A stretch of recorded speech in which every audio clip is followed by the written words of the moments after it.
नमस्कार। आज आम जानिबा समय एवं प्रेम मध्य बड़ किए होता है। प्रेम बड़ ना समय बड़। किछि लोक कही थांती प्रेम बड़ होता है कारण आमे जहाकु प्रेम बा भल पाऊ से मध्य आमको प्रेम करिथाए।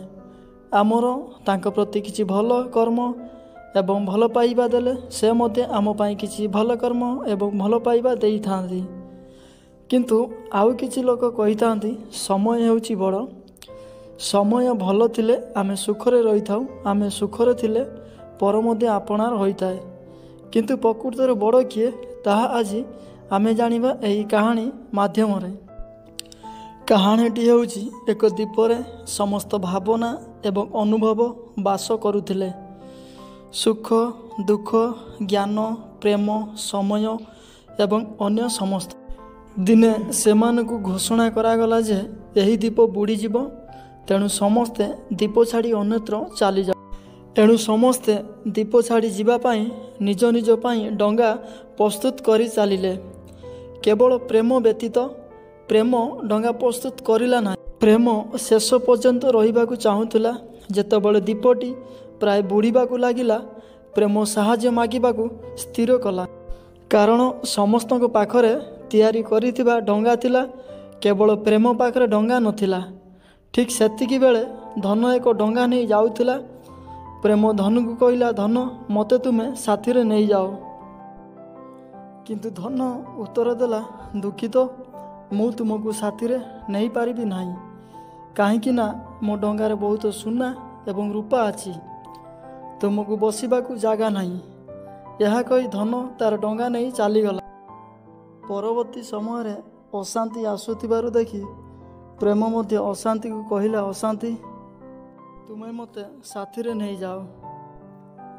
किंतु अशांति कहला, प्रेम तुमे संपूर्ण ओदा अछ, तुमे मो डंगा को आसिले मो डंगा तुम ओदारे नष्ट हो जीवो, तेणु तेणु तुमको मु नहीं पारिबी नाही।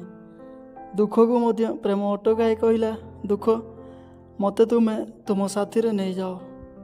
दुख एक उच्च स्वर रे कहला, ओ प्रेम मु एते दुखित जे मु निजे एई छोटिया डंगारे जीवा असंभव, मु तुमको किपरि नहीं पारिबी।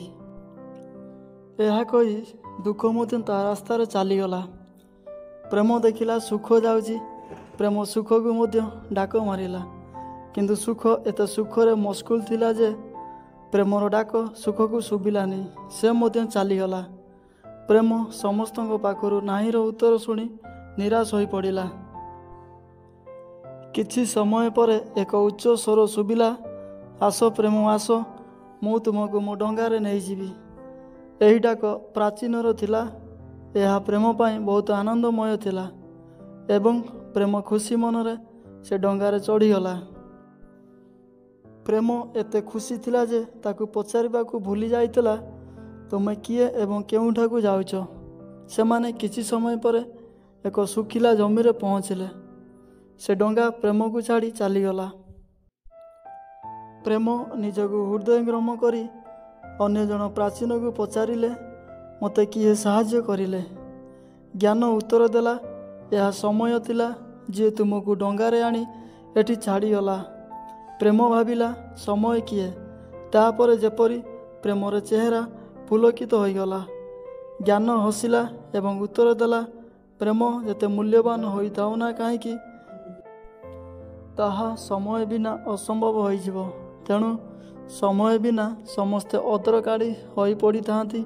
तेणु समय भल सब भल होइथाए।